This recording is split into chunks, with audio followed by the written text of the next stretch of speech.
ठीक है ना, फालसे वाली बोतल तैयार करके बिल्कुल म्यारी और ख़ालस माल तैयार करके आपको 15 रुपये की बोतल, क्योंकि फालसे का जो इस टाइम रेट है वो है 600 रुपये धड़ी, 120 रुपये किलो। जो ठेले वाले सेल कर रहे हैं फालसा वो कर रहे हैं 40 रुपये पाव और 150 रुपये किलो।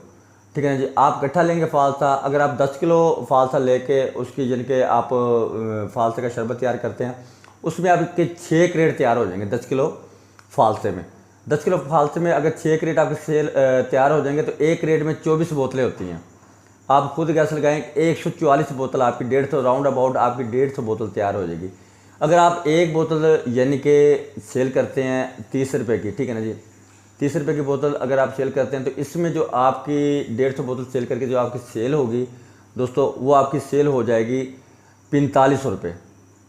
इसमें जो आपकी लागत आएगी, जो आपकी इन्वेस्टमेंट होगी सीना माल तैयार करने पे, जो आपकी इन्वेस्टमेंट होगी दोस्तों वो होगी